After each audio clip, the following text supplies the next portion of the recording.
दोस्तों स्टडी 91 में आप सभी का बहुत बहुत स्वागत है। दोस्तों आज आप सभी के लिए मैं लेकर हाजिर हूं 10 मार्च के सबसे महत्वपूर्ण करंट अफेयर के प्रश्नों को। तो चलिए देखते हैं दोस्तों कि कौन कौन से प्रश्न आज हमारे करंट अफेयर के लिए इंपॉर्टेंट हैं। वैसे तो दोस्तों आज आप सभी का ध्यान होगा कि उत्तर प्रदेश में चुनाव चल रहा है और चुनाव का आज नतीजा आने वाला, रिजल्ट आने वाला है। तो मुझे पता आप सभी को बहुत ही बेसब्री से इंतजार होगा, इसलिए मैं आज के दिन ज्यादा समय नहीं लेना चाहूंगा और ज्यादा प्रचार प्रसार और ये सब कम करूंगा ताकि कम समय में आपकी क्लास जो है कंप्लीट हो जाए। ठीक है, एक बात और ध्यान देंगे, स्टडी 91 की तरफ से किताबें भी जारी की गई जिसमें लेखपाल परीक्षा के लिए ये 4 सेट जारी किए गए जिसे आप नियर बाई बुक स्टॉल से परचेज कर सकते हैं या फिर हमारे वेबसाइट या एप्लीकेशन के माध्यम से भी ऑर्डर कर सकते हैं। इसके लिए आपको किसी तरह के अलग शुल्क देने की कोई जरूरत नहीं है, कोई अलग से आपसे कोई चार्ज नहीं लिया जा रहा है, बस खाली बुक की जो कीमत है वही आपको पे करना है। स्टडी 91 टीम द्वारा दोस्तों बहुत सारे ऑनलाइन कोर्स भी चलाए जा रहे हैं। अगर आप किसी परीक्षा की तैयारी कर रहे हो तो एक मौका आप स्टडी 91 को जरूर दीजिए ताकि हम आपके साथ और भी बेहतरीन तरीके से उस कोर्स पर काम कर सके। ठीक है, एक बार आप ज्वाइन करके देखिए ना, फिर आपको लगेगा कि वाकई जो सर कह रहे हैं कितनी शानदार सी बातें हैं। चलिए पहला सवाल है कि G7 कृषि मंत्रियों की आभासी बैठक की मेजबानी दोस्तों कौन कर रहा है। ठीक है, देखिए इस तरह का जैसे G7 की कृषि मंत्री पूछ दिया या सेंट्रल गवर्नर का मीटिंग पूछ दिया या फिर अलग पूछ दिया, कुछ भी पूछ दिया, तो यहां पे देखिए ध्यान दीजिएगा, एक्चुअली में G7 की मीटिंग इस साल 2022 में जिस देश में हो रही होगी दोस्तों, उसी देश में बाकी सब मीटिंग का भी आयोजन किया जाता है। तो जरा ध्यान दीजिएगा, अगर हम बात करें 2021 का, तो 2021 में G7 समिट की अध्यक्षता किसने किया था? लंदन ने किया था। और 2022 में ये अध्यक्षता कौन करने जा रहा है? तो जर्मनी करने जा रहा है। तो इसको भी याद रखेगा दोस्तों, ये आपके लिए अच्छा सवाल है। फ्रांस की अगर हम बात करें तो आपको याद होगा दोस्तों, फ्रांस की राजधानी पेरिस है और पेरिस में जो है अगला ओलंपिक 2024 में जो ओलंपिक खेला जाएगा ना, जो ओलंपिक का आयोजन किया जाएगा वो कहां पर होगा दोस्तों? वो फ्रांस की राजधानी पेरिस में होगा। ठीक है, और ये जो इटली दे रहा दोस्तों, जरा इसको भी याद रखेगा, इटली में क्या हुआ था दोस्तों? इटली में G20 सम्मेलन हुआ था। कब का? 2021 का, वर्ष 2021 का G20 सम्मेलन कहां हुआ था? इटली में हुआ था। ठीक है, याद रखेगा, वर्ष 2021 का G20 समिट कहां पर हुआ था? ये इटली में हुआ था। यही आपका अगला सवाल भी पूछ सकता है। ठीक है, एक हो गया। दूसरा सवाल पूछ सकता है भाई कि G20 का 2022 में जो समिट हो रहा है वो कहां पे हो रहा है दोस्तों? तो याद रखेगा, वह समिट बाली में हो रहा है। बाली कहां पर है? यह इंडोनेशिया में है। कहां पर है?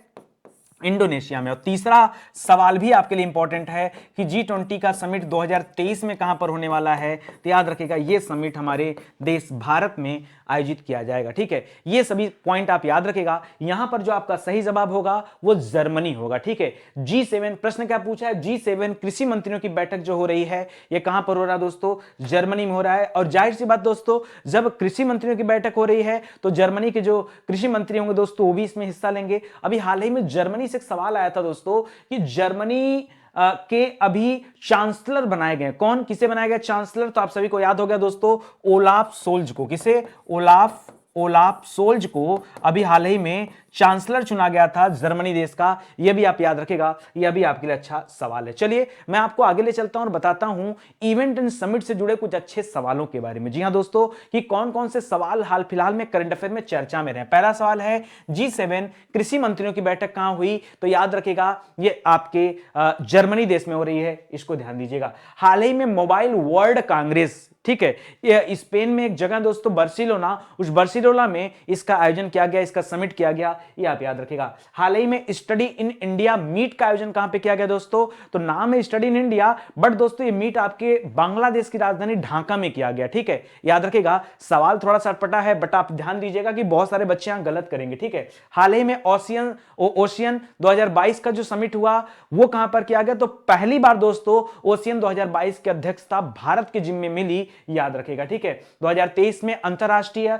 ओलंपिक समिति के सत्र की मेजबानी कौन करने वाला दोस्तों? 2023 की बात करें, ओलंपिक सत्र की मेजबानी ये हमारे देश का शहर है मुंबई, ये इसकी मेजबानी करेगा। एकदम पॉइंट याद कर लीजिए, परीक्षा में पूछे जाएंगे सारे सवाल। ठीक है, किस केंद्रीय मंत्रालय या संस्थान ने री इमेजिंग म्यूजियम इन इंडिया पर एक वैश्विक शिखर सम्मेलन का आयोजन किया? तो यह संस्कृत मंत्रालय की तरफ से किया गया, जिसके मंत्री हैं जी किशन रेड्डी। याद रखेगा, संस्कृत मंत्रालय के मंत्री कौन है? तो याद रखेगा जी किशन रेड्डी साहब हैं, तो ये भी आप याद रखेगा। ठीक है, आगे देखिए कह रहा है छठा अफ्रीकी संघ यूरोपीय संघ शिखर सम्मेलन का आयोजन कहां पे किया जा रहा है? तो इसका आयोजन ब्रुसेल्स में किया जा रहा है। ब्रुसेल्स आपके बेल्जियम की राजधानी, और ब्रुसेल्स में दोस्तों नाटो का हेडक्वार्टर भी है। जी हां दोस्तों, याद रखेगा जो नाटो है, नॉर्थ अटलांटिक ट्रीटी ऑर्गेनाइजेशन, ये नाटो का हेड ऑफिस कहां पे दोस्तों? ये भी ब्रुसेल्स में।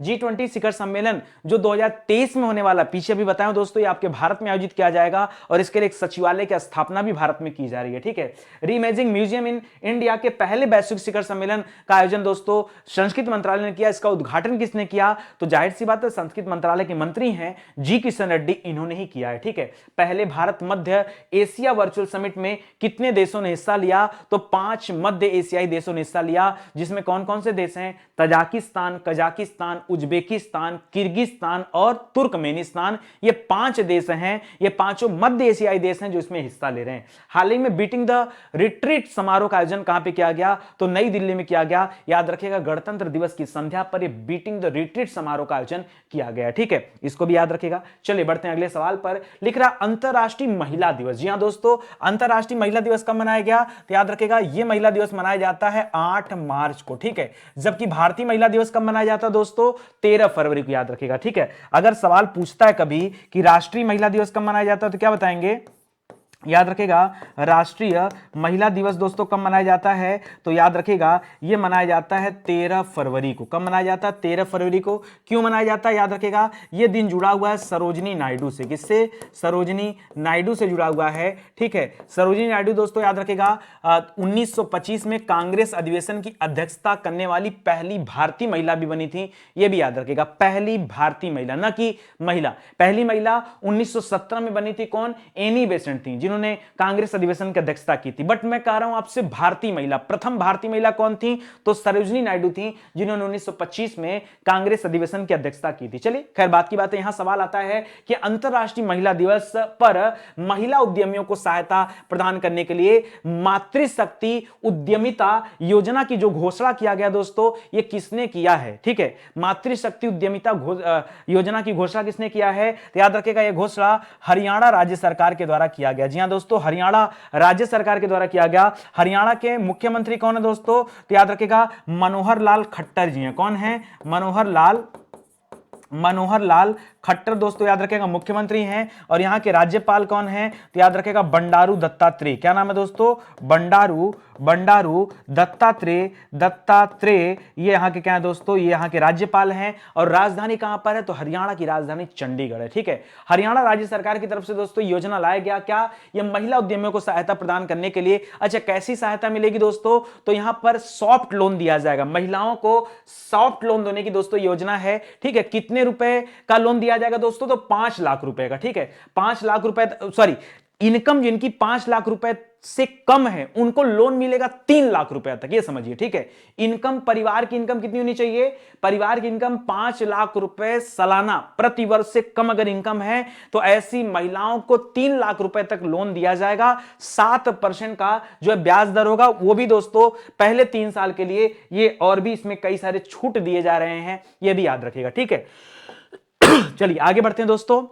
बात आ गई योजनाओं की, तो हम लोग एक बार देख लेते हैं कि करंट अफेयर में कौन कौन सी योजनाएं अभी चर्चा में रही हैं। ठीक है, पहला सवाल यह हो गया कि अंतरराष्ट्रीय महिला दिवस पर महिला उद्यमियों को सहायता प्रदान करने के लिए मातृशक्ति उद्यमिता योजना किसने लाया? तो हरियाणा राज्य सरकार की तरफ से लाया गया। दोस्तों इसके पहले हम लोगों ने पढ़ा था सागर परिक्रमा के बारे में। यह वही सागर परिक्रमा है दोस्तों जिसकी शुरुआत गुजरात में किया गया। ठीक है, आपको याद होगा। और किसने किया था इसका उद्घाटन? तो याद रखेगा पुरुषोत्तम रूपाला ने इसका उद्घाटन किया था, यह भी ध्यान देंगे। हाल ही में business blasters investment summit and expo का आयोजन कहां पे किया गया? तो इसका आयोजन नई दिल्ली में किया गया, यह भी याद रखिएगा। कुछ दिन पहले यह बिजनेस ब्लास्टर्स कार्यक्रम स्टार्ट किया गया था जिसमें छात्रों को उद्यमी बनाने के लिए दोस्तों कुछ छोटे छोटे फंड दिए गए थे कि अगर उनको उनके अंदर उद्यमिता जगा दिया जाए तो आत्मनिर्भर वो बन सकते हैं। ठीक है, किसके द्वारा? इंडस्ट्री कनेक्ट 2022 उद्योग और अकादमिक सिनर्जी पर एक संगोष्ठी का आयोजन किया गया। वैसे उद्योग का नाम जानकर बहुत सारे बच्चे पीयूष गोयल जी का चुनाव करेंगे, बट याद रखेगा मनसुख मांडविया यहां आपका सही उत्तर है। मनसुख मांडविया आलूवालिया वर्तमान में स्वास्थ्य मंत्री हैं। हाल ही में पीएम केयर फॉर चिल्ड्रेन योजना को दोस्तों केंद्र ने यह फरवरी 2022 के लिए बढ़ाया था, यह भी याद रखेगा। महाराष्ट्र सरकार ने कैंसर की रोकथाम के लिए अभी कौन सी योजना चलाया है, तो इस योजना का नाम है होप एक्सप्रेस। क्या नाम है? बहुत अच्छा सवाल है दोस्तों, ये पता नहीं क्यों मेरा दिल कर रहा है यह सवाल आपसे परीक्षा में पूछा जा सकता है। ठीक है, होप एक्सप्रेस नाम है दोस्तों। अच्छा, कैंसर दिवस देश में कब मनाया जाता है? अगर सवाल आए कि कैंसर दिवस कब मनाया जाता है तो बताएगा दोस्तों, हर साल 4 फरवरी को मनाया जाता है कैंसर दिवस। जी हां, याद रखिएगा। हाल ही में किस राज्य में सिडबी याद रखेगा, ये जो लघुत्री बैंक, छोटे छोटे बैंक होते हैं, स्मॉल इंडस्ट्री बैंक होते हैं, उनका जो है यह संस्था है सिडबी, इसका हेडक्वार्टर लखनऊ में है। सिडबी ने पहली बार पश्चिम बंगाल में, याद रखेगा, वेस्ट टू वेल्थ कार्यक्रम स्टार्ट किया है। ठीक है, कौन सा? वेस्ट टू वेल्थ क्रिएशन कार्यक्रम स्टार्ट किया। कहां पर स्टार्ट किया? सवाल ये इंपॉर्टेंट है, पूछेगा तो बताएगा पश्चिम बंगाल में यह शुरू किया गया है। 14 अंकीय अद्वितीय खाता नंबर यानी यूनिक अकाउंट नंबर बनाने के लिए राष्ट्रीय स्वास्थ्य प्राधिकरण द्वारा हाल ही में किसके साथ, आरोग्य सेतु एक ऐप के साथ दोस्तों एकीकृत किया गया। किसे किसे दोस्तों? तो आरोग्य सेतु ऐप को लाया गया, किससे जोड़ा गया? आयुष्मान भारत डिजिटल मिशन के साथ जोड़ा गया। अच्छा, ये सब क्यों हो रहा है दोस्तों? मैं सीधा सीधा बताऊं, एक ऐसा मिशन है जिसमें हर एक व्यक्ति का, भारत के नागरिक का एक कार्ड बनेगा, जैसा आधार कार्ड है, पैन कार्ड है, वो कार्ड डिजिटल कार्ड होगा और उसमें आपके स्वास्थ्य संबंधी जानकारियां होंगी। आप कौन से रोग से पीड़ित हैं, किस डॉक्टर से इलाज करा रहे हैं, ये सारा उसमें रिकॉर्ड होगा, ये आप ध्यान रखेंगे। ठीक है, अगला लिख रहा दोस्तों, भारत के आधार की तर्ज पर कौन सा देश यूनिटरी डिजिटल आइडेंटिटी जारी करने वाला या लॉन्च करने वाला है? तो वह देश है श्रीलंका। कौन सा देश है? श्रीलंका। इसे भी आप याद रखेंगे, यह भी गवर्नमेंट स्कीम से जुड़े कुछ अच्छे सवाल थे, आप ध्यान रखेंगे। आगे बढ़ते हैं। हाल ही में किसने आमा योजना बहिनी योजना की शुरुआत किया? जी हां दोस्तों, आमा योजना बहिनी योजना। ठीक है, अब पढ़ने मात्र से लगता होगा कि यार बिहार वाली भाषा आ गई, आमा योजना, ठीक है, और बहिनी योजना, ठीक है, बट इसका उत्तर बिहार नहीं है। जरा ध्यान दीजिएगा, जिसे नहीं पता होगा वो तो मानेंगे बिहार, बट बिहार नहीं दोस्तों, और छत्तीसगढ़ भी नहीं। इसका उत्तर है दोस्तों सिक्किम। कौन है? सिक्किम। जी हां दोस्तों, सिक्किम इसका सही उत्तर है। आपने प्रेम तमांग का नाम सुना होगा दोस्तों, प्रेम तमांग का नाम सुना होगा। ये प्रेम तमांग वहां क्या है? सीएम है। और आपने गंगा प्रसाद का नाम सुना होगा दोस्तों, गंगा प्रसाद का नाम सुना होगा, ये यहाँ के राज्यपाल हैं, याद रखिएगा। जहां पर ये सिक्किम है, सिक्किम की राजधानी दोस्तों कहां पर है? गंगटोक। क्या है? गंगटोक इसकी राजधानी है, याद रखेगा। आमा योजना बहिनी योजना यहीं पर स्टार्ट किया गया। वहीं दोस्तों छत्तीसगढ़ में भी अभी एक योजना स्टार्ट किया गया जिसका नाम है कौशल्या मातृत्व योजना। क्या है?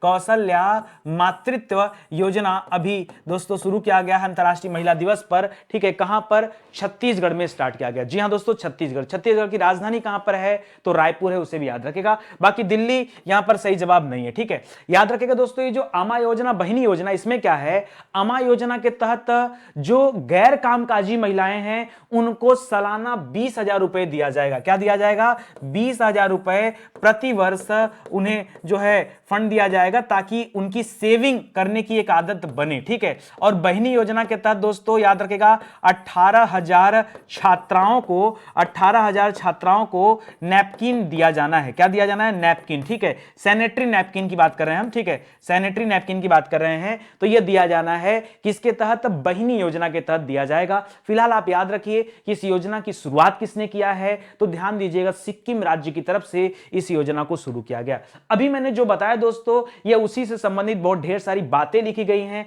आप चाहें तो पूरा का पूरा विवरण यहां देख सकते हैं, पढ़ सकते हैं। चलिए मैं एक बार फिर से योजनाओं के सवाल पर आना चाहूंगा कि कौन कौन सी योजनाएं चर्चा में रही। फिर से एक बार रीड करिए क्योंकि सवाल है इंपॉर्टेंट। ठीक है, पहला सवाल, आमा योजना बहिनी योजना। ठीक है, तो आमा योजना में क्या है? 20,000 रुपए जो गैर कामकाजी महिलाएं उनको दिया जाएगा, और बहिनी योजना के तहत सैनिटरी नैपकिन दिया जा रहा है। और ये योजना कहां की है? सिक्किम राज्य की है। अंतर्राष्ट्रीय महिला दिवस पर महिला उद्यमियों को सहायता देने के लिए मातृशक्ति उद्यमिता योजना ये किसने स्टार्ट किया है? तो ये हरियाणा सरकार ने स्टार्ट किया है, जिसके तहत 3 लाख रुपए का सॉफ्ट लोन दिया जाएगा। ठीक है, याद रखेगा। हाल ही में सागर परिक्रमा का उद्घाटन किसने किया? तो पुरुषोत्तम रूपाला ने किया है। Business blasters investment summit and expo का आयोजन नई दिल्ली में किया जा रहा है। इंडस्ट्री कनेक्ट 2022 का शुभारंभ किसने किया है? मनसुख मांडविया ने किया। जी हां दोस्तों, इसको भी याद रखेगा। पीएम केयर फॉर चिल्ड्रेन जो फंड था दोस्तों, इसकी समय सीमा को बढ़ा करके फरवरी 2022 किया गया था। महाराष्ट्र सरकार ने कैंसर रोकथाम के लिए एक योजना चलाई है जिसका नाम है होप एक्सप्रेस। क्या नाम है? Hope express. ये भी याद रखेगा। किस राज्य में सिडबी ने वेस्ट टू वेल्थ क्रिएशन कार्यक्रम स्टार्ट किया? तो ये कार्यक्रम सिडबी ने स्टार्ट किया पश्चिम बंगाल में। याद रखेगा, कुछ दिनों पहले पश्चिम बंगाल को 4 स्कोच अवार्ड भी मिले थे। जरा वो भी याद रखेगा, पश्चिम बंगाल को कितना स्कोच अवार्ड मिला था? 4 स्कोच अवार्ड मिला था। ठीक है, ये भी आपके लिए बहुत अच्छा सवाल है। करा 14 अंक का ये एक यूनिक आइडेंटिटी नंबर दोस्तों बनाने के लिए राष्ट्रीय स्वास्थ्य प्राधिकार द्वारा हाल ही में, ठीक है, आयुष्मान भारत मिशन के साथ आरोग्य सेतु को जोड़ा गया। यह भी आप याद रखेगा, यह भी आपके लिए अच्छा सवाल है। चलिए आगे बढ़ते हैं दोस्तों, अगले सवाल पर आते हैं। अगला सवाल है यूपीआई। ठीक है, यूपीआई के माध्यम से सार्वजनिक ऋण निवेश की सीमा। जी हां दोस्तों, सार्वजनिक ऋण निवेश की सीमा जो सेबी द्वारा अभी बढ़ा दी गई हो, कितना कर दिया गया? सेबी का नाम तो सुना ही होगा, security and exchange board of India. क्या है दोस्तों? याद रखेगा, security and exchange board of India. याद रखेगा, ये सेबी है। करा सेबी के द्वारा अभी सीमा को बढ़ाकर कितना कर दिया गया? तो पहले याद रखेगा, पहले यह था 2 लाख रुपए और अब इसकी जो सीमा बढ़ाई गई है यह बढ़कर हो गया है 5 लाख रुपए। कितना? याद रखेगा, 5 लाख रुपए तक का सार्वजनिक इन्वेस्टमेंट किया जा सकता है ये यूपीआई के माध्यम से। ठीक है, यूपीआई तो आप जान ही रहे होंगे। यूपीआई को दोस्तों मैनेज करता है NPCI, national payment corporation of India. ठीक है, भारत में जो एनपीसीआई है, national payment corporation of India है, यही सभी तरह की यूपीआई को मैनेज करता है। यूपीआई मींस क्या होता है दोस्तों? यूपीआई को यूनिवर्सल पेमेंट इंटरफेस कहा जाता है। क्या कहते हैं? यूनिवर्सल पेमेंट इंटरफेस कहा जाता है। यह भी ध्यान देंगे। तो जो पहले सीमा कितनी थी? 2 लाख रुपए और अब उसको बढ़ाकर कितना कर दिया गया दोस्तों? 5 लाख रुपए कर दिया गया। तो यह भी आप याद रखेंगे, यह भी आपके लिए अच्छा सवाल है। ठीक है, और यह लागू कब से हो रहा दोस्तों? तो 1 मई 2022 से लागू किया जाएगा। अप्रैल से नहीं, जरा ध्यान दीजिएगा, 1 मई से लागू होने वाला। चलिए, अर्थव्यवस्था से जुड़े कुछ अच्छे सवाल हैं, जरा उनको खंगालते हैं हम लोग और देखते हैं कितना इंपॉर्टेंट है। पहला सवाल, यूपीआई के माध्यम से सार्वजनिक ऋण निवेश की सीमा 2 लाख से बढ़ाकर 5 लाख कर दिया गया। पहला सवाल याद रखेगा। राष्ट्रीय सांख्यिकी कार्यालय, ठीक है, नेशनल स्टैटिस्टिकल ऑफिस, एनएसओ की बात कर रहा है। एनएसओ का गठन राष्ट्रीय नमूना सर्वेक्षण कार्यालय और किसको मिलाकर किया गया? तो याद रखें दोस्तों, आप जानते होंगे पहले क्या था दोस्तों, आपका सीएसओ था। ठीक है, सीएसओ था प्लस एनएसएसओ था, इसको मिलाकर बन गया सीधा एनएसओ। क्या बना है? एनएसओ। इसको बोलते हैं नेशनल सैंपलिंग सर्वे ऑर्गेनाइजेशन। ठीक है, और इसको बोलते हैं सेंट्रल स्टैटिस्टिकल ऑफिस। ठीक है, ये दोनों को मिलाकर एनएसओ बना दिया गया। ठीक है, लिख रहा हाल ही में भारत की यूपीआई प्रणाली को अपनाने वाला पहला देश कौन सा बना? भारत की यूपीआई, यूनिवर्सल पेमेंट इंटरफेस को अपनाने वाला पहला देश कौन सा बना है? तो याद रखिएगा, नेपाल बना है। जी हां दोस्तों, नेपाल हमारे यूपीआई इंटरफेस को अपनाने वाला पहला देश बना है, जबकि श्रीलंका भारत के आधार कार्ड की तर्ज पर एक जो है यूनिक आइडेंटिटी कार्ड बनाने वाला है, वो आप ध्यान रखेंगे। ठीक है, करा हाल ही में किसने पंचतंत्र पर पहला रंगीन स्मारिका जारी किया? तो याद रखिए, जो हमारी वित्त मंत्री निर्मला सीतारमण जी हैं, उन्होंने जारी किया है। ग्लोबल एंटरप्रेन्योरशिप मॉनिटर 2021-22 रिपोर्ट में पहले स्थान पर कौन सा देश है? तो इसमें पहले स्थान पर है सऊदी अरब। कौन है? सऊदी अरब। हाल ही में सऊदी अरब का एक शहर है दोस्तों, जेद्दा, आपने नाम सुना होगा। जेद्दा में पहला योग महोत्सव आयोजित किया गया, वो भी याद रखेगा। याद रखेगा, सऊदी अरब में एक शहर है जेद्दा। जेद्दा में क्या किया गया दोस्तों? योग महोत्सव, पहला योग महोत्सव का जो आयोजन किया गया, ये कहां पे किया गया? ये आपके सऊदी अरब के जिद्दा में किया गया। करा आर्थिक सर्वेक्षण 2021-22 के मुताबिक अक्षय ऊर्जा पर जोर देने के बावजूद भी, जी हां दोस्तों, कैसे जोर दे रही है? अभी कृषि क्षेत्र को पूर्ण रूप से अक्षय ऊर्जा में तब्दील करने के लिए भारत ने जो लक्ष्य रखा है वो 2024 तक का रखा है। ठीक है, और भारत सरकार चाह रही है कि जो हमारी जो आवश्यकताएं हैं वो किसी न किसी तरह से अक्षय ऊर्जा पर डिपेंड हो जाए, लेकिन फिर भी सरकार के लाख प्रयास करने के बावजूद भी 2030 तक, यहां एक आंकड़ा दिया गया कि वर्ष 2030 तक 1.3 से लेकर 1.5 बिलियन टन कोयले की मांग तब तक बनी रहेगी चाहे सरकार जितना भी प्रयास कर ले। 2021 में भारत के व्यापार भागीदार के रूप में शीर्ष स्थान किसका आया? तो पिछले साल की बात करें 2020 में तो याद रखेगा चीन का पहला स्थान था, बट 2021 में चीन को धकेल करके अमेरिका आगे आ गया है। मतलब भारत सबसे ज्यादा ट्रेड किस देश के साथ करता है? अगर सवाल आए तो बताएगा अमेरिका के साथ, चीन के साथ नहीं। ठीक है, ये भी ध्यान दीजिएगा। करा ग्रोथ ओरिएंटेड जो बजट आया दोस्तों, ये बजट कुल 4 पॉइंट पे डिपेंड था। वो 4 पॉइंट कौन कौन से थे? 4 स्तंभ कौन कौन से थे जिसके इर्द गिर्द पूरा बजट घूमता हुआ नजर आया? जिसमें पहला था प्रोडक्टिविटी। क्या था? पहला था प्रोडक्टिविटी, दूसरा था क्या? फाइनेंशियल इन्वेस्टमेंट, तीसरा था क्लाइमेट एक्शन और चौथा था पीएम गति शक्ति। इसी 4 पॉइंट के इर्द गिर्द ये पूरा का पूरा बजट घूमता रहा, ये भी याद रखेगा। करा 1 फरवरी 2022 को पेश किए गए बजट में वर्चुअल डिजिटल परिसंपत्तियां जो है या कह लीजिए कि क्रिप्टो करेंसी, उस पर जो नया स्लैब रेट आने वाला दोस्तों कितना है? तो 30% का है। कितना? 30% वो टैक्स के दायरे में आने वाला है, ये भी याद रखेंगे। ठीक है, चलिए अगले सवाल पर आते हैं। करा कि हाल ही में किस मंत्रालय द्वारा अखिल भारतीय कार्यक्रम जिसका नाम है झरोखा, जी हां दोस्तों, ये झरोखा कार्यक्रम का आयोजन किया गया। ये किस मंत्रालय द्वारा किया गया झरोखा कार्यक्रम का आयोजन? जी हां दोस्तों। अच्छा, किसके लिए किया गया अगर ये पूछे तो बताइए दोस्तों, जो हमारा हस्तशिल्प उद्योग है, हस्तशिल्प उद्योग है, या जो हमारा हथकरघा उद्योग है, क्या है दोस्तों?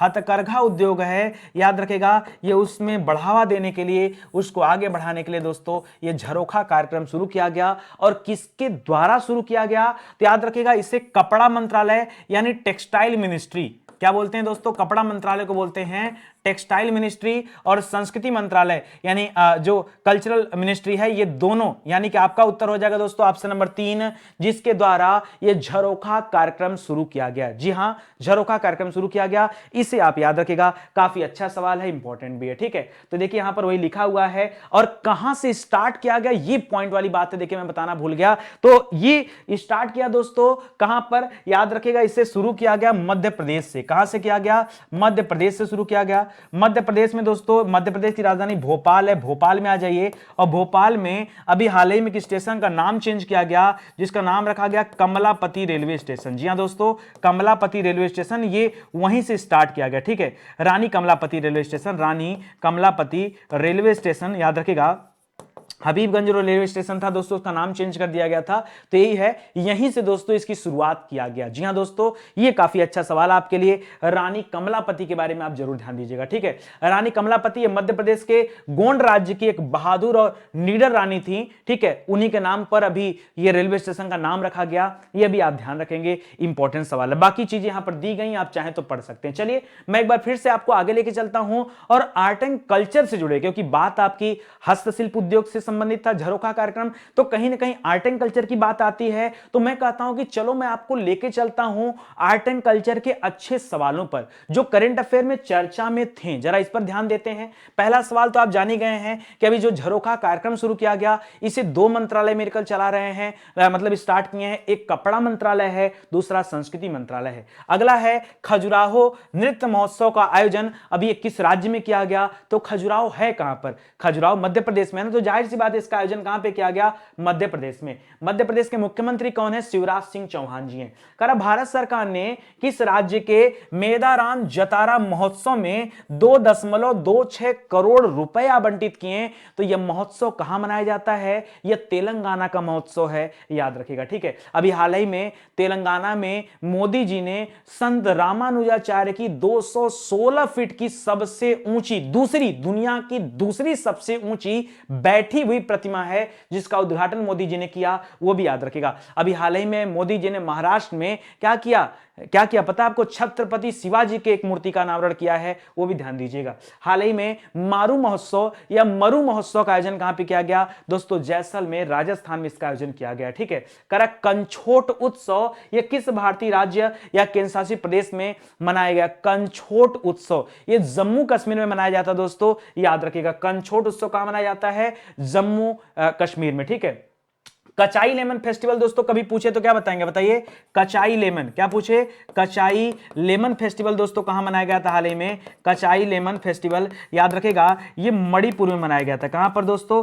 मणिपुर में मनाया गया था कचाई लेमन फेस्टिवल, ठीक है। करा हाल ही में किस मंदिर को विश्व विरासत सूची में नामित किया गया, अभी दर्ज नहीं किया गया, अभी केवल नामित किया गया है, तो यह दक्षिण भारत का होयसल मंदिर है जिसे अभी नामित किया गया। हाल ही में तोरग्या महोत्सव किस राज्य में मनाया गया, तोरग्या महोत्सव यह अरुणाचल प्रदेश में मनाया जाता है, यह भी याद रखेगा, ठीक है। हाल ही में किस राज्य में स्पीतुक गस्टर फेस्टिवल मनाया गया, तो लद्दाख राज्य में मनाया गया, यह भी याद रखेगा। लद्दाख एक केंद्रशासित प्रदेश है जिसके उपराज्यपाल कौन है, राधा कृष्णा माथुर है, जबकि जम्मू कश्मीर के उपराज्यपाल कौन है, मनोज सिन्हा जी हैं, यह भी याद रखेगा। 73वें गणतंत्र दिवस के अवसर पर दोस्तों किस राज्य की झांकी में पाल और दादवाव गांव में हुए नरसंहार को दिखाया गया, तो नरसंहार अंग्रेजों के द्वारा किया गया था, जैसा जलियांवाले बाग कांड में हुआ था दोस्तों कि निहत्थे लोगों पर अंग्रेजों ने गोलियां चलाई, वैसा ही दोस्तों ये दादवाव गांव में हुआ था जो कि गुजरात में है, और इसकी झांकी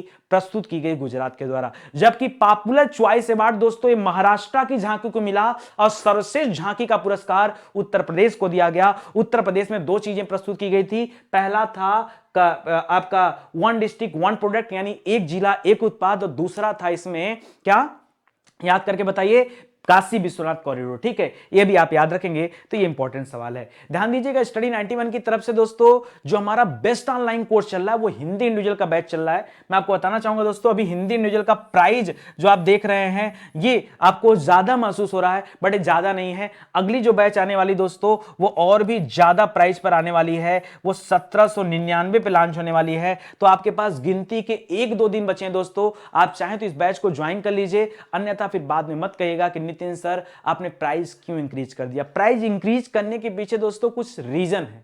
रीजन क्या, मैं ईमानदारी से आपको बता दूं, ईमानदारी से बता दूं, आप तो सरकारी लोग हैं, सरकार की तंत्र के बारे में जानते होंगे दोस्तों, आप जीएसटी के बारे में जानते हैं। जो आपका कोर्स होता है ना, इस पर हम 18% का जीएसटी पे करते हैं, ठीक है। आप लोगों को ओरिजिनल बिल भी दिया जाता है, आप चाहें तो चेक कर सकते हैं। सरकार जब चाहे हमारे किसी भी कोर्स की छानबीन कर सकती है, स्क्रूटनी कर सकती है, हमें कोई आपत्ति नहीं है, कोई समस्या नहीं, ठीक है। क्यों, क्योंकि जब हम ईमानदारी से काम कर रहे हैं, ठीक है, तो हमें किसी बात का कोई डर और भय नहीं है। तो इसको ध्यान दीजिएगा, यहां जीएसटी जो दोस्तों ये 18% की जीएसटी चली जाती है जो इसी प्राइस में इंक्लूड है, ठीक है, पहली बात। दूसरी बात क्या दोस्तों, इस हिंदी इंडिविजुअल के बैच में आप विश्वास कीजिए 32 से अधिक चैप्टर, जी हां दोस्तों, हिंदी में 32 चैप्टर आप जब पढ़ना शुरू करेंगे ना तो आपके मतलब सोचना पड़ जाएगा कि यार 32 चैप्टर, मतलब बात आती है कुछ, ठीक है। सोचिए जरा, राज्य कोई भी हो, परीक्षा कोई भी हो, एक बार हिंदी इंडिविजुअल का बैच ले लिया ना फिर दोबारा आपको हिंदी पढ़ने की जरूरत नहीं पड़ेगी, ये ध्यान दीजिएगा। और अगर हम यहां लेक्चर की बात करें दोस्तों तो यहां 180 प्लस लेक्चर, जी हां दोस्तों, कितना,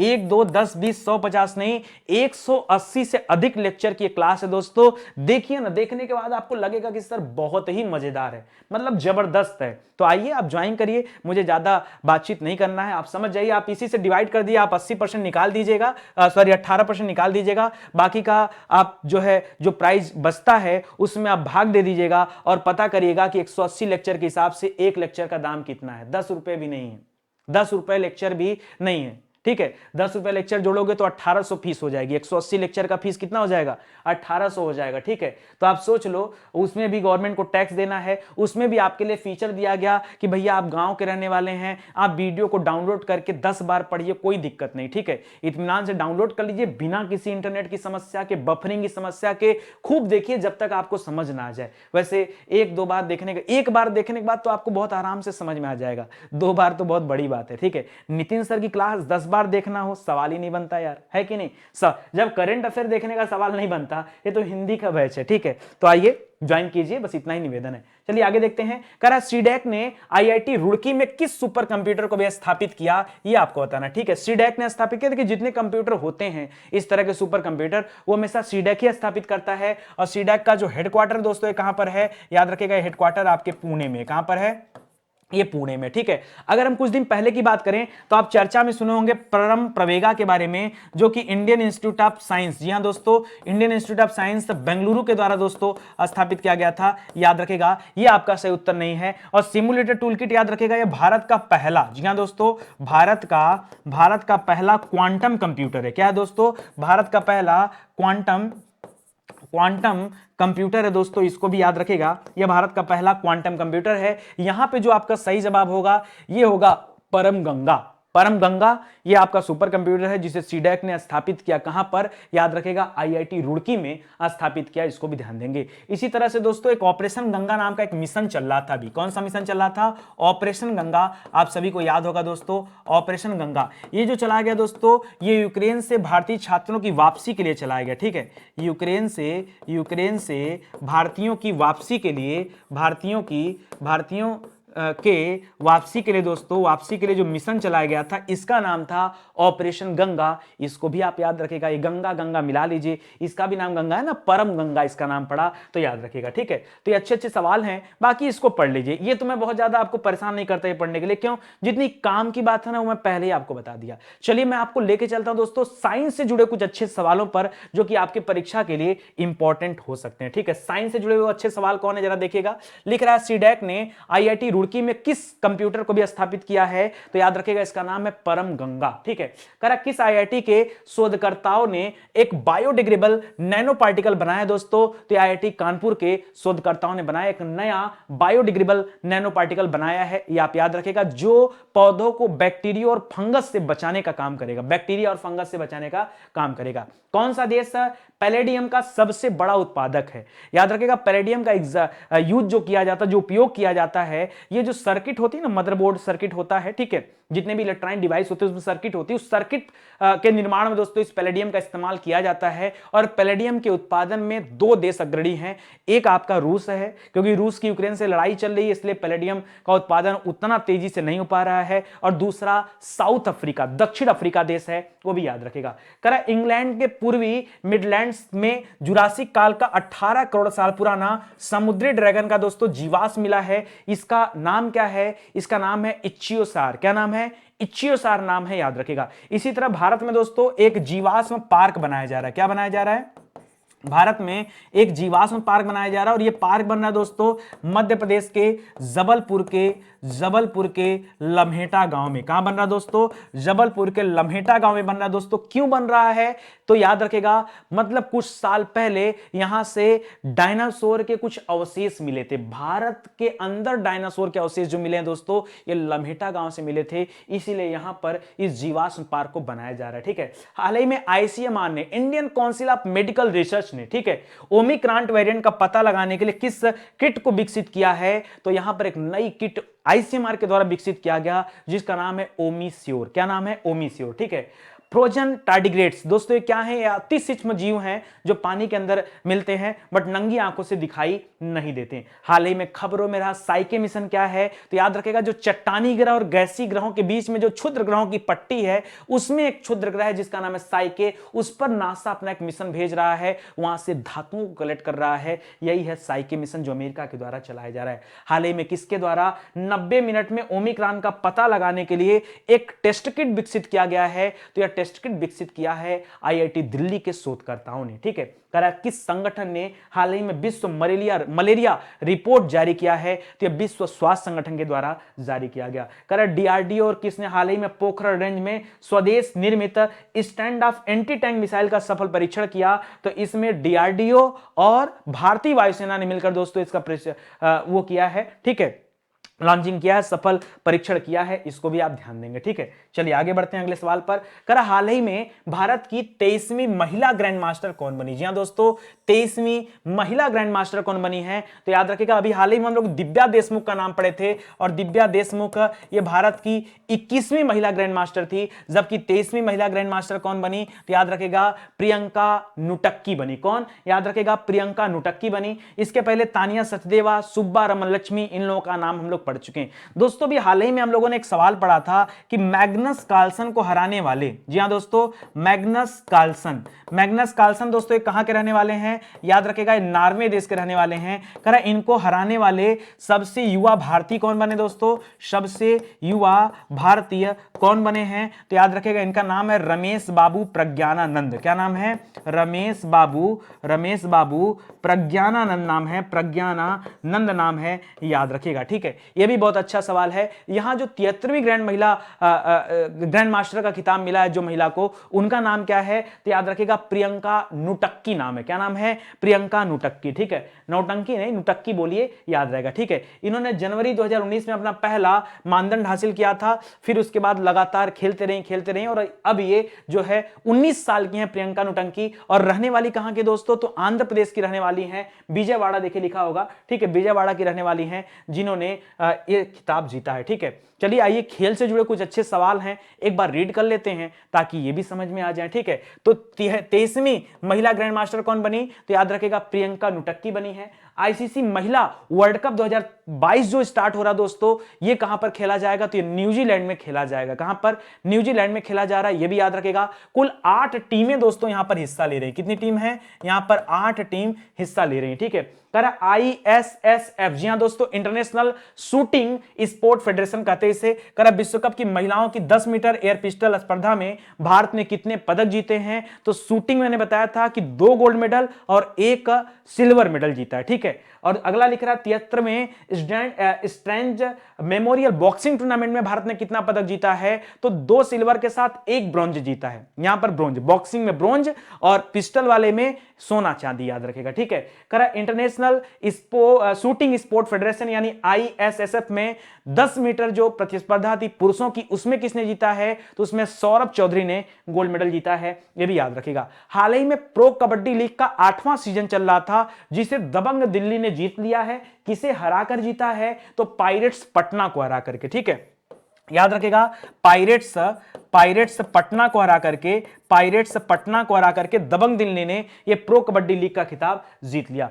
31वें दक्षिण पूर्व एशियाई खेलों का आयोजन कहां पे किया जाएगा, तो इसका आयोजन वियतनाम देश में किया जा रहा है। वियतनाम की राजधानी हनोई है। ठीक है, आगे देखिए, अभी हाल ही में आया था सवाल कि वियतनाम क्रिप्टो करेंसी का सबसे ज्यादा इस्तेमाल करने वाला देश है और दूसरे नंबर पे भारत है। पहले नंबर पे वियतनाम, दूसरे पे भारत। करा पैरा तीरंदाजी विश्व चैंपियनशिप में सिल्वर मेडल जीतने वाली पहली भारतीय महिला कौन बनी है, यह बताना आपको। तो इनका नाम है पूजा जात्यान। क्या नाम है, पूजा जात्यान। हाल ही में मैक्सिकन ओपन किसने जीता, इसके पहले ऑस्ट्रेलियन ओपन फिर मैक्सिकन ओपन, ये दोनों जीता है राफेल नडाल ने, इसे भी याद रखेगा। वुशु स्टार चैंपियनशिप में गोल्ड मेडल किसने जीता, तो इनका नाम है सादिया तारिक। मोदी जी ने ट्वीट करके बधाई भी दिया था। आखिरी सवाल है, किस भारतीय भारोत्तोलक ने सिंगापुर वेट लिफ्टिंग में गोल्ड मेडल जीता है, तो इनका नाम है मीराबाई चानू। क्या नाम है, मीराबाई चानू नाम है, यह भी याद रखेगा। ठीक है, सवाल छिपा यार, क्वेश्चन क्या मुझे ही क्वेश्चन याद है, बहुत सारे ऐसे बच्चे वीडियो देख रहे होंगे जिन्हें उत्तर की बात छोड़ो प्रश्न तक रट गया होगा। ठीक है, स्टडी 91 के साथ रहेंगे ना तो यही है। ठीक है, और स्टडी 91 से बेस्ट करंट अफेयर नहीं देता है, स्टडी 91 के यूट्यूब चैनल पर आपके लिए बहुत सारे विषय निःशुल्क पढ़ाए गए हैं। अगर आप चाहते हैं तो देखिए, और अगर आप विस्तृत अध्ययन करना चाहते हैं किसी पर्टिकुलर परीक्षा के लिए, तो फिर आप हमारे पेड कोर्स को भी ज्वाइन कर सकते हैं। ठीक है, अगर आप किसी तरह से पेड कोर्स को नहीं ज्वाइन कर सकते तो इत्मीनान से जाके आप हमारे YouTube क्लासेस को देख सकते हैं। देखिए, बहुत ज्यादा वीडियो हम लोग नहीं बनाते हैं, हो हल्ला नहीं करते हैं, जो काम की चीज है उतना ही काम करते हैं, लेकिन जितना करते हैं दुरुस्त करते हैं। ठीक है, प्लेलिस्ट दी गई है दोस्तों, वहां जाकर आप कोई भी विषय पढ़ सकते हैं। ठीक है, तरह हाल ही में इंडिया ग्लोबल फोरम का वार्षिक शिखर सम्मेलन का आयोजन कहां पे किया गया दोस्तों, तो याद रखेगा, पहले तो इसका आयोजन यूके में हुआ था, इस बार इसका आयोजन दोस्तों बेंगलुरु में हुआ। कहां पर हुआ, बेंगलुरु कर्नाटक में इसका आयोजन किया गया, इंडिया ग्लोबल फोरम। जी हां दोस्तों, काफी बड़े बड़े जो प्रधानमंत्री से बोरिस जॉनसन वगैरह हो गए और भारत के मोदी जी हो गए, ऐसे बहुत सारे लोगों ने इस मीटिंग पर दोस्तों कई सारी बातें कही हैं, वो भी आप ध्यान दीजिएगा। तो ये अच्छा सवाल है, ये इंडिया ग्लोबल फोरम जो हो रहा है दोस्तों, ये बेंगलुरु कर्नाटक में आयोजित किया जा रहा है। ठीक है, ये इवेंट समिट से जुड़ा सवाल है, तो याद रखिएगा। दूसरा सवाल है, आज ही हम लोग पढ़े हैं कि G7 कृषि मंत्रियों की आभासी बैठक का आयोजन कहां पे किया गया है? तो जर्मनी देश में किया गया है, क्योंकि इस साल 2022 में G7 का आयोजन जो होगा वो जर्मनी में ही होगा। ठीक है, हाल ही में मोबाइल वर्ल्ड कांग्रेस का आयोजन कहां पे किया गया? तो स्पेन के बार्सिलोना में किया गया, याद रखिएगा। स्टडी इन इंडिया मीट 2022 का आयोजन ये बांग्लादेश की राजधानी ढाका में किया गया। ओशियन 2022 सम्मेलन ये भारत में आयोजित किया जा रहा है। 2023 में अंतर्राष्ट्रीय ओलंपिक समिति के सत्र की मेजबानी हमारे देश का शहर मुंबई करने वाला है। बहुत अच्छा सवाल है, याद रखिएगा। ठीक है, किस केंद्रीय मंत्रालय ने रीइमेजिनिंग म्यूजियम इन इंडिया पर एक वैश्विक शिखर सम्मेलन आयोजन किया है? तो यह आयोजन किया गया संस्कृति मंत्रालय के द्वारा और इसके मंत्री जी किशन रेड्डी ने इसका उद्घाटन किया है। छठा अफ्रीकी संघ यूरोपीय संघ का जो अभी बैठक हुआ वो कहां पर हुआ दोस्तों? तो ये आपके ब्रुसेल्स में आयोजित किया गया, ब्रुसेल्स जो कि बेल्जियम देश की राजधानी है। G20 शिखर सम्मेलन 2023 में भारत में होने वाला है, जबकि 2022 में G20 शिखर सम्मेलन ये इंडोनेशिया के बाली में आयोजित किया जा रहा है। ठीक है, तो इसको भी याद रखेगा। भारत पहले मध्य एशिया वर्चुअल समिट में कितने देश हिस्सा ले रहे हैं? तो 5 मध्य एशियाई देश हिस्सा ले रहे हैं, जिसमें कजाकिस्तान, तजाकिस्तान, उज्बेकिस्तान, तुर्कमेनिस्तान और किर्गिस्तान है। 5 मध्य एशियाई देश हैं, ये भी आप याद रखेंगे। ठीक है, चलिए आगे बढ़ते हैं। अगला सवाल, हाल ही में किस मंत्रालय ने महिलाओं के लिए समर्थ विशेष उद्यमिता संवर्धन अभियान शुरू किया? जी हां दोस्तों, समर्थ विशेष उद्यमिता संवर्धन अभियान ये एमएसएमई मंत्रालय के द्वारा शुरू किया गया। किसके द्वारा? एमएसएमई। जी हां दोस्तों, एमएसएमई मंत्रालय, जिसे आप क्या कहते हैं दोस्तों? जिसे आप कहते हैं micro and small and medium entrepreneurship. ठीक है, यानी सूक्ष्म लघु एवं मध्यम उद्यम मंत्रालय, जिसके मंत्री कौन है दोस्तों? इसके मंत्री हैं नारायण तूती राणे। कौन है? नारायण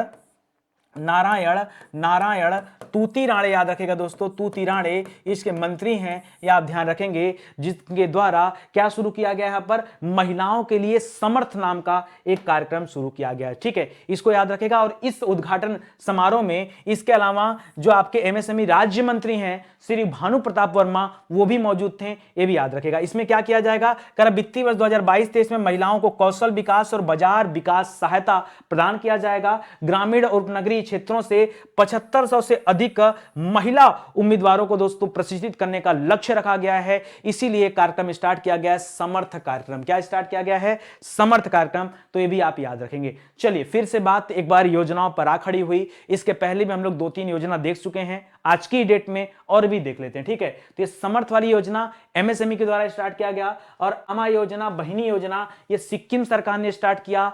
कौशल्या मातृत्व योजना छत्तीसगढ़ सरकार ने स्टार्ट किया। ठीक है, और अंतर्राष्ट्रीय महिला दिवस पर ये मातृशक्ति उद्यमिता योजना ये किसने स्टार्ट किया? हरियाणा राज्य सरकार की तरफ से शुरू किया गया। ठीक है, हाल ही में सागर परिक्रमा का उद्घाटन पुरुषोत्तम रूपाला ने किया था। Business blasters investment summit and expo का आयोजन ये नई दिल्ली में किया जा रहा है। और इंडस्ट्री कनेक्ट 2022 का उद्घाटन किसने किया? मनसुख मांडविया ने किया। पीएम केयर फॉर चिल्ड्रेन की समय सीमा को बढ़ाकर फरवरी 2022 किया गया था। महाराष्ट्र सरकार ने कैंसर रोकथाम के लिए होप एक्सप्रेस चलाया। कौन सा? Hope express. ठीक है, 4 फरवरी को विश्व कैंसर दिवस मनाया जाता है, याद रखेगा। हाल ही में किस राज्य में सिडबी ने, जिसका मुख्यालय लखनऊ में, सिडबी ने वेस्ट टू वेल्थ कार्यक्रम शुरू किया? तो ये पश्चिम बंगाल में शुरू किया गया, इसे भी याद रखेंगे। ठीक है, ये सब एकदम अच्छे सवाल हैं, और देखना परीक्षा में सवाल यहीं से बनेंगे। मैंने बहुत सारे बच्चों से पूछा भी था कि आप जिस भी परीक्षा की तैयारी कर रहे हो, आपके परीक्षा में अगर करंट अफेयर के सवाल आते हैं तो हाथ जोड़कर निवेदन है बताया करिए, क्योंकि जब आप कमेंट करेंगे ना तो लोग जानेंगे कमेंट को। ठीक है, ये भी आप ध्यान दीजिएगा। कल से मैं आप सभी के कमेंट को निकाल करके बाहर लगाने वाला हूं। अगर आप ये बताते हैं कि आपका मतलब किस परीक्षा में कितना प्रश्न पूछा गया था, ईमानदारी के साथ बताइएगा, धोखाधड़ी मत करेगा। ठीक है, नहीं बेइज्जती होगी। ठीक है, ईमानदारी से बताइएगा, नहीं आएगा तो मत बताइएगा। ठीक है, अगर आपने कोई परीक्षा दिया जहां स्टडी 91 चैनल के करंट अफेयर आए तो प्लीज निवेदन आप सभी से बताइएगा जरूर से। कल से हम लोग यहां पे डिस्कस करेंगे। ठीक है, कुछ बच्चे को सुझाव और भी आए थे कि सर जब आप सारे क्वेश्चन पढ़ा लिया करिए तो एक रिवीजन सेशन दिया करिए हमें, मतलब पूरा का पूरा फुल, तो वो भी मैं दूंगा, घबराइए मत। ठीक है, आगे देखिए, माइक्रोसॉफ्ट द्वारा भारत का सबसे बड़ा डेटा सेंटर क्षेत्र ये कहां पर खोला जा रहा है? तो इसके पहले 3 क्षेत्र हैं, जैसे पुणे में हो गया, बेंगलुरु में हो गया, वहां पर ऑलरेडी डेटा क्षेत्र सेंटर बने हुए हैं, बट यहां भी दोस्तों डेटा सेंटर बनाया जा रहा है। भारत का सबसे बड़ा डेटा सेंटर भी हो जाएगा, जिसे माइक्रोसॉफ्ट कंपनी बना रही है। कौन कंपनी बना रही है? माइक्रोसॉफ्ट कंपनी बना रही है। माइक्रोसॉफ्ट के संस्थापक कौन है? बिल गेट्स जी। अभी बिल गेट्स जी की किताब आई थी, ठीक है, अब अभी बिल गेट्स जी की एक किताब आई थी कि हम अगले महामारी से लड़ने के लिए कैसे तैयार हैं, ठीक है, उसके ऊपर एक किताब आई थी, आप जानते होंगे। और इनको पाकिस्तान का अभी सर्वोच्च सम्मान भी दिया गया, वो भी आप याद रखिएगा, ठीक है। फिलहाल आइए मैं बताता हूं दोस्तों, ये डेटा सेंटर जो बनाया जा रहा है ये आपके हैदराबाद में बनाया जा रहा है। अभी हैदराबाद जो तेलंगाना में है, 216 फुट की ऊंची प्रतिमा बनाई गई रामानुजाचार्य की, जिसका उद्घाटन मोदी जी ने किया था। तो ये भी याद रखिएगा, ये डेटा सेंटर जो बन रहा है सबसे बड़ा, ये आपके हैदराबाद में बनाया जा रहा है। इसके पहले पुणे, मुंबई, चेन्नई में 3 क्षेत्रों में दोस्तों, पुणे में भी, मुंबई में भी और चेन्नई में, ये 3 जगह दोस्तों ऑलरेडी डेटा सेंटर माइक्रोसॉफ्ट ने बना रखा था। चौथे नंबर पे हैदराबाद में बना रहा है, लेकिन इन तीनों से बड़ा बन रहा है। ये भी याद रखिएगा दोस्तों, ये भी आपके लिए इंपॉर्टेंट है। कुल 15,000 करोड़ रुपए दोस्तों यहां पर खर्च किए जा रहे हैं, ये भी ध्यान रखेंगे, ठीक है। चलिए आगे बढ़ते हैं दोस्तों। आगे देखिए, टेक्नोलॉजी से रिलेटेड कुछ अच्छे सवाल मैं आपको पढ़ाता हूं कि भाई टेक्नोलॉजी से रिलेटेड करंट अफेयर में कौन कौन से सवाल हम लोगों को चर्चा में देखने को मिले हैं, जरा देखिए। तो माइक्रोसॉफ्ट द्वारा भारत का सबसे बड़ा जो डेटा सेंटर बनाया जा रहा है वो आपके तेलंगाना हैदराबाद में बन रहा है। किस मंत्रालय ने ई गवर्नेंस की पारदर्शिता सुनिश्चित करने के लिए मनरेगा के लिए एक लोकपाल ऐप विकसित किया है या लॉन्च किया है? तो ग्रामीण विकास मंत्रालय का नाम सुना होगा, ठीक है, ये उस मंत्रालय की तरफ से लॉन्च किया गया, ये भी आप याद रखिएगा, ठीक है। हमारे पंचायती राज मंत्री कौन है भाई, जरा बताइए, हमारे पंचायती राज मंत्री का नाम बताइए जल्दी से, जिन्होंने इसका उद्घाटन किया है सोच समझ के, गिरिराज सिंह, ठीक है, याद रखेगा, उन्हीं के द्वारा किया गया। हाल ही में किसने रूस के खिलाफ साइबर वार की घोषणा किया है? तो एनोनिमस साइबर का नाम सुना होगा आपने, साइबर हैकर ग्रुप का नाम सुना होगा, एनोनिमस, जिसने रूस के खिलाफ साइबर वार की घोषणा किया है, ठीक है। करा किस आईआईटी संस्थान के शोधकर्ताओं ने ओरिगामी मेटा मटेरियल्स नामक एक नई सामग्री विकसित किया है? तो ये आईआईटी मद्रास के छात्रों में विकसित किया है। अभी दोस्तों एक नया मटेरियल विकसित किया था आईआईटी कानपुर वालों ने, जो पौधों को बैक्टीरिया और फंगस से निजात दिलाएगा, ठीक है। करा हाल ही में किस कंपनी ने भारत में सेमीकंडक्टर्स के निर्माण का निर्णय लिया दोस्तों? तो ये कंपनी है वेदांता ग्रुप। अभी हाल ही में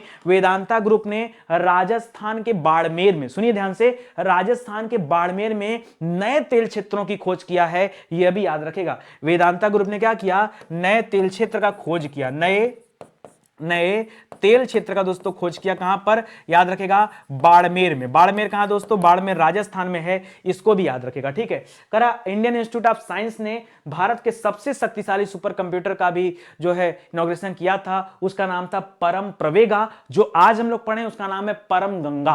कहां पर हुआ? आईआईटी रुड़की में उसको इंस्टॉल किया गया, ठीक है। करा किस आईआईटी द्वारा विकलांग व्यक्तियों के लिए भारत का पहला एआई आधारित जॉब प्लेटफॉर्म, जिसका नाम है स्वराजबिलिटी, ये लाया गया, ये लॉन्च किया गया? तो ये आईआईटी हैदराबाद के द्वारा लॉन्च किया गया स्वराजबिलिटी को, ठीक है। हाल ही में किस देश ने जलवायु खतरे और भेद्यता एटलस का निर्माण किया है? तो हमारे देश भारत ने किया है, ठीक है। हाल ही में निवेशक शिक्षा और जागरूकता के लिए सारथी मोबाइल ऐप किसने लॉन्च किया है? तो याद रखेगा, ये सेबी ने लॉन्च किया है, जिसका नाम है security and exchange board of India, ठीक है। ये भी आप याद रखेंगे। ये सभी सवाल दोस्तों आप ध्यान दीजिएगा, करंट अफेयर के ऐसे ही सवाल आपसे आपकी परीक्षा में पूछे जाते हैं, ठीक है। देखिए स्टडी 91 पर बहुत सारे ऑनलाइन कोर्स चल रहे हैं, जैसे वीडियो परीक्षा के लिए कोर्स चल रहा है, लेखपाल परीक्षा के लिए कोर्स चल रहा है, यूपी पुलिस के लिए हो गया, सुपर डेट के लिए हो गया, और हिंदी इंडिविजुअल का तो जबरदस्त बैच है, ठीक है। आइए एक बार ज्वाइन कीजिए, आपको लगेगा कि सर बस मैं तो कहता हूं ना, किसी भी विषय को एक बार पढ़िए, फिर मतलब एक बार पढ़िए और फिर उसके बाद एग्जाम भी क्वालिफाई हो जाए।